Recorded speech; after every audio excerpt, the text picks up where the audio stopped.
Welcome to Magnificent Minds, where we explore the science of child development with both heart and reason, bringing clarity, compassion, and scientific evidence to questions that matter deeply to families. Today's conversation is about something that touches every single moment of a child's experience of the world, but is often misunderstood or overlooked, and that is sensory processing. For many years, autism was primarily understood through the lens of social communication and behavior. But as the science has evolved, we've come to understand something much deeper.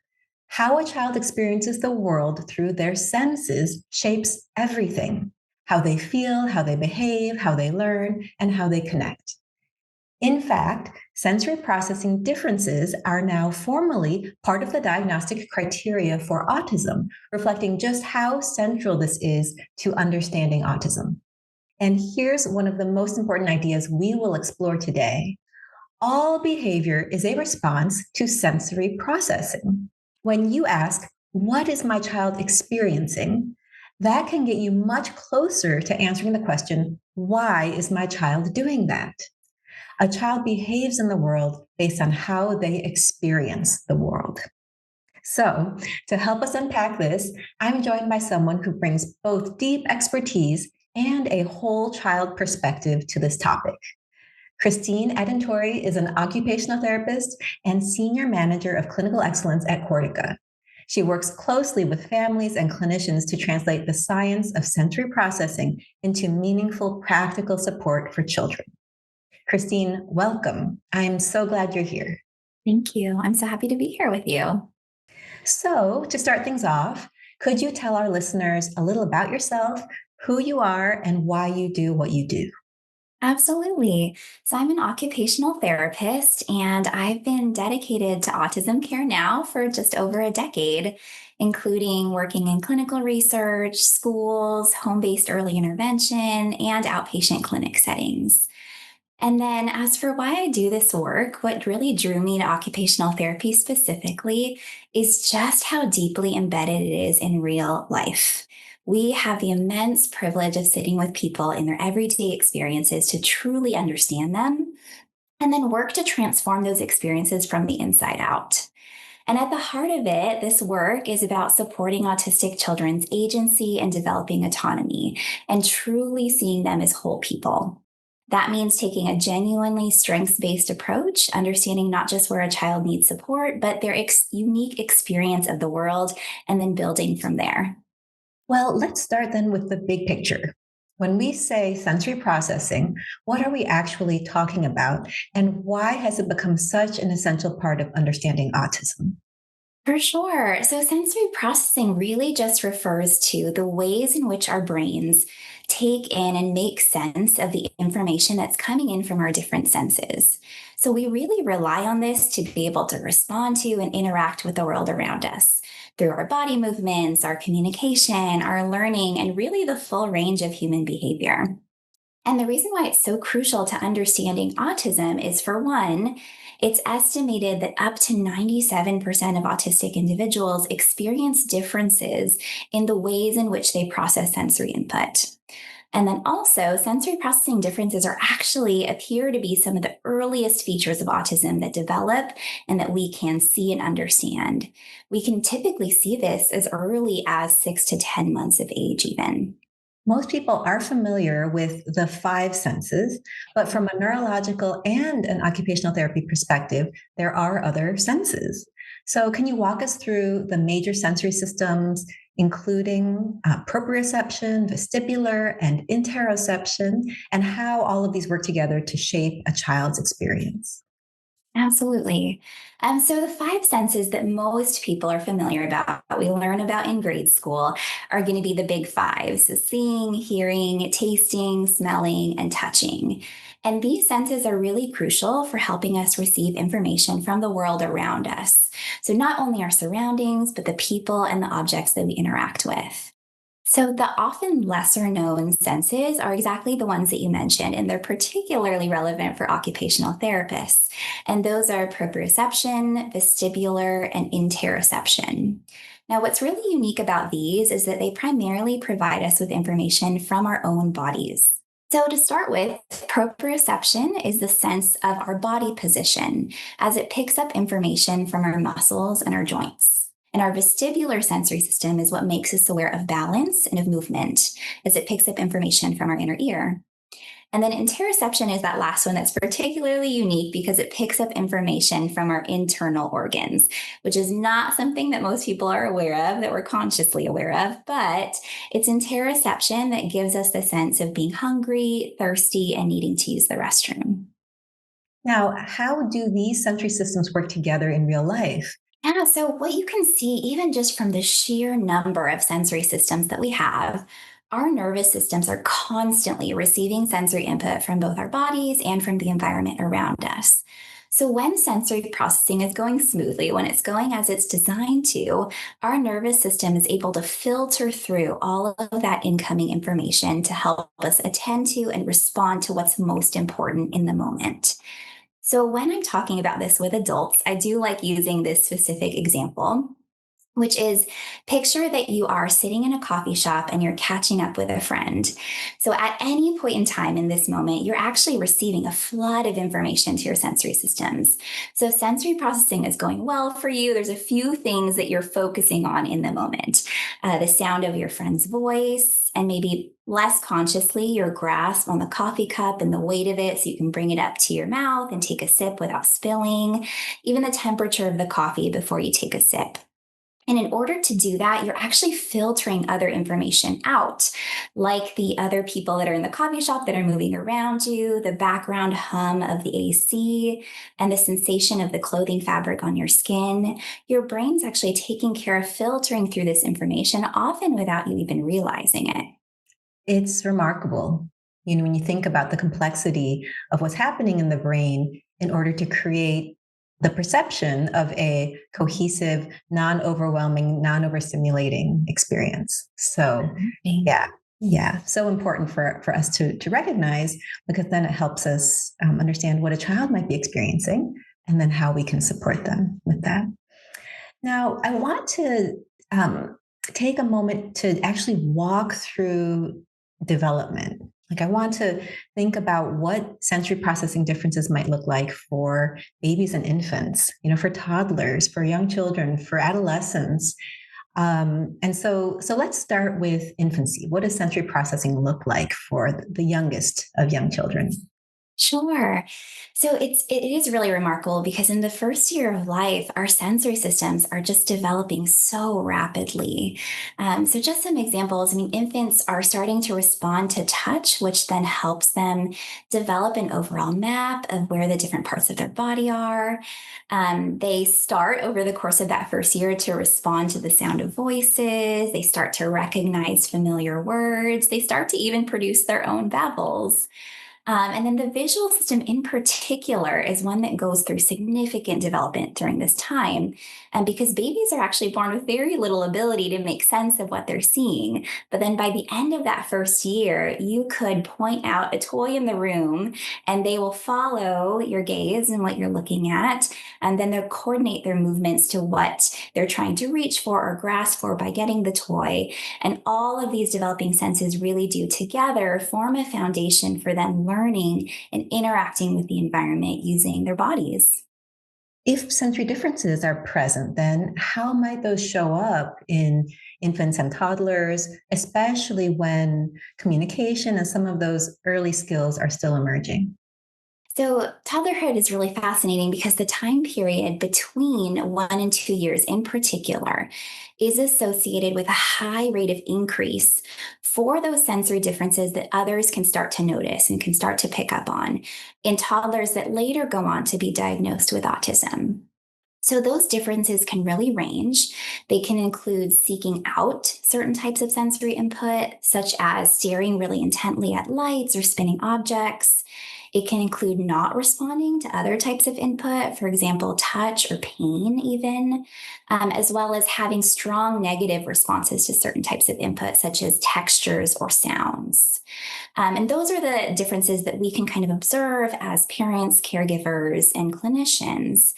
And then there are also these research findings with toddlers with autism that are really interesting to look at as well, including one in which they presented toddlers with two different types of images, one of geometric patterns and another images of people. And the toddlers with autism had stronger visual attention to those geometric patterns. And then another study found that autistic toddlers prefer listening to sounds such as traffic noise or other abstract sounds rather than speech sounds that mimic how a parent might talk to their child. So, even though communication is very much still emerging during this period of development, you can see how differences in what your brain is drawn to and paying attention to ends up becoming the basis for learning how to communicate. Now, if we think about those toddlers and as they get a little bit older into school age, then how might sensory processing differences affect learning behavior and social interactions for them? Sure. So, in particular, we refer to this age group, typically around 6 to 12 years of age, as school age for a reason. And that's because school is one of the most formative environments in a child's life during this time. And during this time period, it's where they're first navigating friendships, they're starting to develop more sense of personal responsibility for things like getting ready for school in the morning, doing their homework after school, as well as, of course, they're learning all of the foundational academic topics like reading, writing, math, science. And the thing about all of that learning, whether it's related to academics or social life or life skills, is that you are depending on your sensory processing to be going smoothly for you, to be able to stay regulated and focused in that environment, essentially to be able to learn and learn well. And so, what we see from the research is that there are actually connections between sensory processing differences and lower participation in the classroom, in social events, and community activities. And autistic students have reported that things like fluorescent lighting and loud, unpredictable noises and crowded spaces, which are so common in those school environments, make the environment itself a major source of sensory overstimulation, which is one factor really impacting their ability to stay regulated and calm and confident and be able to learn in that setting. Now, we'll get in a moment, get to all the things that we can do then to help, because I know that is top of mind for so many parents and certainly for us as doctors, as therapists who are wanting to support the children in our care. But I do also want to move kind of one step farther in child development, which is adolescence. So, how do we think about sensory processing differences and the way that that intersects with things like emotion regulation, identity formation, and mental health?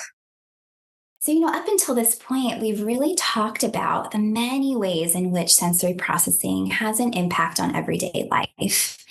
But a specific challenge that arises is when those strategies involve what we call camouflaging. Now, camouflaging refers to essentially hiding autistic characteristics and adopting specific behaviors in order to fit in with others. But as you said, I really want to make sure that, what we're sharing is not just all discouraging, because of course, the other side of this is that there's so much room for the right supports, in particular, focusing now on this adolescent age group. And specifically across several of the studies that I've mentioned so far that feature those autistic voices, there are three key factors that emerge as being incredibly supportive. And the first is that ability to engage with autistic culture and community. Second, having access to supportive strategies, especially in environments that might be otherwise dysregulating. And overall, having their autistic identity and experience be better understood and accepted. I think it's just so important, and I imagine very empowering for autistic individuals themselves, but also those caregivers and family members who are trying to support them, which is that masking and camouflaging can be a response to sensory differences. In fact, it often is.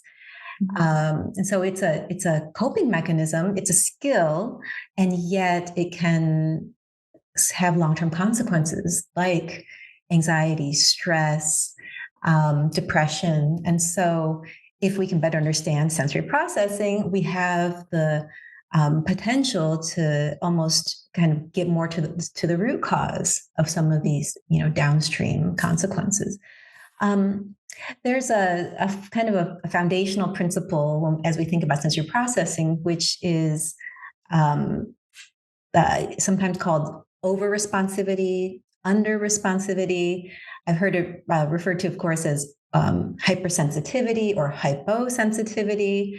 So, can you talk a little bit about what these terms mean, and then what these might look like across the different senses, like sound, touch, or how they might affect even movement patterns? Mhm. So, sensory over and under responsivity, these two presentations, occur when the nervous system is not modulating that input the way it is designed to. So, specifically, over responsivity occurs when it takes very little input for someone to prompt a response. So, what this can look like in real life is a child that becomes extremely upset in response to something like the tags on their clothing or background noises that others may tune out. And then under responsivity, on the other hand, occurs when someone requires a particularly high amount of input before they're able to register it. And so in real life, this is the child that seems to have no sense of fear when it comes to movement in particular. You might see them jumping, climbing, crashing, spinning constantly, which also means they might get injured more frequently and they just need a higher level of movement, maybe than other kids their age, to be able to stay regulated. Well, this leads us into thinking about really what I think is a very, very important concept, which is that some of the most common behaviors we see in autistic children are often sensory driven, but then misinterpreted and misunderstood as quote unquote behavior problems. So, what are some of these common behaviors, and how should we be interpreting them? Sure. So, one example in particular that I like to work with parents to understand is the difference between a tantrum and a meltdown. So, a tantrum is usually about wanting something specific. For example, access to a toy that you're not being given in the moment. Parents are usually very familiar with, with what a tantrum looks like. And the appropriate response in this case may be holding firm, remaining consistent, having clear boundaries. But then a meltdown, on the other hand, can be triggered by sensory overload. So in this case, the best response would be to adjust the environment to reduce what it is that's overwhelming them in that moment. Now, what's challenging about this, especially from the parent perspective, is that they can look very similar. They can both look like behavioral problems. My child is just having tantrum after tantrum. But the problem is that the root cause is different. So the ways in which we respond to them has to also be different. And so I share this with parents, especially when they share that they feel like they've tried everything. They're getting reports from school about their child's behaviors, and they've tried responding to them in a way that you typically respond to tantrums, and it's just not working. They become more and more dysregulated. And it might be because there's a root cause there that's related to sensory processing differences that is going under supported. Now, if we shift gears a little bit and think about what we can do, like you've touched on this a little bit already, but I want to go deep into what professionals and parents can do to help. And occupational therapy is one of the major tools we have that can be very, very effective. Still today, I find though that a lot of parents think about occupational therapy in a narrow way as just working on, for example, fine motor skills, even something like handwriting. So, can you expand on the full scope of what OT addresses, especially for autism? One of my favorite topics. So, where people tend to get tripped up, in my experience, with understanding occupational therapy is actually in our title, right? It's that word occupation. But in OT, occupation really just refers to the activities that make up our days. So this includes everything from getting ready in the morning, going to school or work, running errands in the community. And for children in particular, their primary occupations include play and learning new skills. And so, one of the things we understand is that learning happens best when we're in a regulated state. We attend better, we do a better job of retaining the information that we're learning. On the other hand, if we are stressed and dysregulated, which can happen with sensory processing differences in certain environments or certain situations, our brains then shift into fight or flight mode, and we're actually no longer able to access the parts of our brain responsible for learning and complex problem solving. Now, why it's not always enough for how it's related to the fine motor skills is that the development of fine motor skills is also, as well as everything else, highly dependent on effective sensory processing. So, just to use another example that might come up for a child in everyday life, take the example of the action of copying a sentence from a whiteboard onto a piece of paper in front of you. So, to do so effectively and accurately, there are a few things happening in the moment. Your body senses are supporting you with staying upright and seated in your chair. Your vestibular system is working to keep your eyes focused as you're switching your gaze from looking up at the board and down at the paper in front of you. Your proprioceptive system is helping you maintain your grasp on that pencil and also control how hard or how lightly you're gripping and pressing down on it. Your visual system is helping you filter out distractors in your environment so that you can focus on the words that you're copying. And along with all of this, any difference in the way that my brain is processing all of this sensory input is going to affect my ability to participate and be successful at this fine motor activity. And so when you break it down that way, when we see a child who does not carry through with what's been asked, it makes us realize that, in fact, usually it's not a matter of noncompliance. It's not a matter of not wanting to do it. Children carry through with activities that they feel equipped and capable of doing. And sometimes when they're not able to, because of any of the reasons you just mentioned, they might try to escape, right? They might try to avoid or resist. And so it's just the sensory processing lens helps bring perspective that's just incredibly, incredibly valuable when we're trying to help children to learn new skills, to do things that are hard for them, to meet, the next just right challenge for them. Yeah. Let's talk a little bit about another hugely important area for so many families supporting their child, and that is feeding. So feeding is a huge concern for a lot of families. How does sensory processing influence feeding, and what makes feeding therapy for autistic children different? How does it have to be modified so that it's effective? So, the thing about feeding is that at its heart, it's an incredibly sensory rich experience. So, if you were to reflect on some of the factors that make a mealtime experience particularly enjoyable for you, this may depend on things like the flavors and the textures of the food, the smell of the food as it's cooking in your kitchen or even as it's being brought to your table at a restaurant, the visual presentation, among so many other things. And not only that, but actually the act of eating involves some of the most complex motor skills that are required of us. Going all the way back to preparing the food, being able to cut it or scoop it, bring it to your mouth, not to mention the complexity of the oral motor skills that are required to be able to chew and swallow the food. All of these actions require a lot from our sensory systems for us to be able to do this well.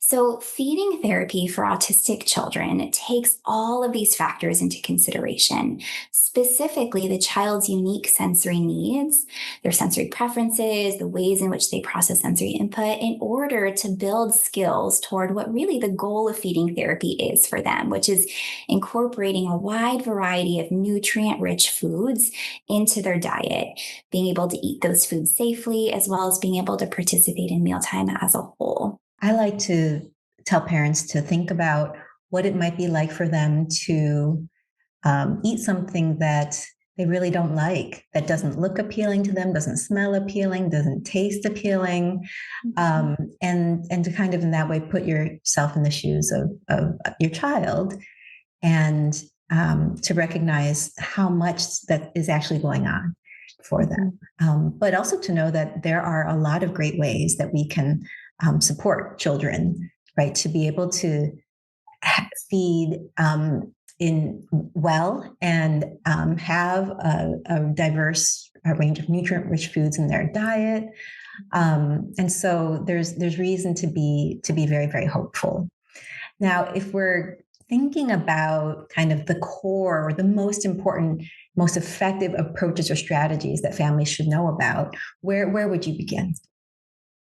Absolutely. So, the therapy approach that is best supported by research for addressing sensory processing differences is referred to as AIRS sensory integration. And for families, there are a few key things that you can look for to understand if therapy is using this approach well and addressing what it really needs to. So, where I would start is looking at the goals of therapy. And the goals should really not be to erase a child's unique ways of processing sensory input. Oftentimes, it's actually areas that give them their strengths. This is what makes them unique and it shapes their experience of the world. But the goals should be to improve their experience of the everyday. It should equip them with skills. It should build on what they're already capable of so that they're able to do what they want to and need to do throughout the day. And then building from that, the therapist should understand the child's unique sensory profile. And what we mean by that is just all of the ways in which their sensory preferences and the ways they process input support them and what you need to know about them. And so, for example, do they learn best through visual supports? Or when they're going into an activity that is going to be challenging for them, what supports their regulation? Do they respond well to deep pressure input like squeezes or something more active like heavy work activities? And then from there, the therapist should be designing activities to include specific types of sensory input in a way that is very intentional and it's tailored to the needs of the child. The other thing I would think about is that the therapist should always be facilitating what we call the just right challenge, which is they're designing activities that are neither too easy nor too difficult for the child. They should really challenge them just enough so that they're expanding their skills and they're able to be successful, but not just continuously kind of hitting this point of frustration because it's so challenging. And then the last thing I would look for is that the therapist is incorporating what a child is naturally motivated to do, which is play. Can you give a few examples of what real progress can look like? Absolutely. So, one example that comes to mind is from a family that I worked with, and we worked on this child's toothbrushing skills. So for this child in particular, he was over responsive to touch. So we've talked about, brushing his teeth just made him feel really fearful. It triggered that fight or flight response for him.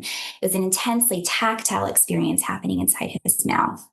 And so in therapy, there are a few things that we did to support him with this. We incorporated heavy work or active proprioceptive input before doing any skills around toothbrushing. So, like wheelbarrow walks, carrying, pushing weighted items, which really supported his regulation before going into something that was a little bit more sensitive, a little bit more challenging. And then we also worked on building a predictable toothbrushing routine for him. And that just really helped him know what to expect going into it. And it helped the family know how to shape the routine in a way that best supported him. And then another thing that we did is we switched to a vibrating toothbrush, which actually made a real difference for this child because that vibration was a much more tolerable form of input for him. And then another child that comes to mind is actually the example I called to earlier, which is with copying from the whiteboard. So this was something that she really was experiencing challenges with in school. And as you said, it was something that she just really withdrew from as a task. It was something she avoided because it was so hard for her. And so in therapy, what we did is we targeted her vestibular and her visual system through movement challenges. So activities that looked like swinging in a Superman pose while picking up and throwing toys into a target. And what these challenges did through play was they supported her control of her eye movements. What's needed, as we mentioned earlier, to shift your gaze back and forth between the board and the paper. We also incorporated a couple additional supports, making sure information in her classroom was being delivered both visually and verbally to support her overall attention. And then we also switched to a weighted pencil that just provided that extra sensory feedback to help her write with more control. And so, again, took time and effort, lots of practice, but eventually that effort really paid off to make a task that once felt really impossible for her to feel much more successful. As you're describing that, it makes me think, well, it could be hard for a parent to see how swinging in a Superman pose is going to help their child be more successful in the classroom with, attending to the board and writing. Mhm. But once you understand the nervous system, all of these things make sense. So, yeah. Exactly. Well, at Cortica, on our team, occupational therapy is part of a larger integrated care model. Can you describe a little bit about what OT looks like within that sort of holistic whole child approach and why integration with other therapy types matters so much? For sure. So at Cortica, what's really special is that OT, it doesn't exist in a silo. It's part of what is truly a transdisciplinary approach. And when we say that, what that means is that every member of a child's care team has a deeper understanding of one another's areas of expertise. So, on a team that I'm working with, the behavior analyst may be observing a child's behavior, but they're doing it in a way in which they're aware of how to interpret it through that sensory processing lens. And when a speech and language pathologist on my team is working on communication, they're thinking about how that child's sensory strengths can support the way that they communicate. And so, through those examples, you can see that kind of true integration just changes everything about the quality of the care that a child receives. And then, taking a step further, I do want to think about just the experience of that child. And we know that autistic children can spend up to 30% of their waking hours with their care team. And with that being the case, these therapists, they're not just therapists, they're actually a genuine part of that child's community, their support system. And what that means is that when we see a child as a whole person, their strengths and all of the areas in which they're so incredibly unique, their community sees them that way too. And so, thinking back about the research that we've been discussing, and specifically that which comes from autistic voices, they've told us throughout this conversation time and time again that feeling understood and accepted has a direct impact on identity, self esteem, and well being. And that is what a whole child model makes possible. I couldn't agree more. So thank you. Thank you so much, Christine, for sharing all of your expertise, your perspective with us today. And as we wrap up, I just want to thank everyone who's listening. Thank you for being here. And what I really hope is that from today's conversation, you can take with you a deeper understanding of how your child behaves in the world, and that it's a reflection of their perception and their experience of the world. And there's so much we can do to help strengthen and integrate their sensory perception to make life more comfortable, more peaceful, more enjoyable, and more meaningful. I'm Dr. Suzanne Go, and this has been the Magnificent Minds podcast. Thank you for being here today.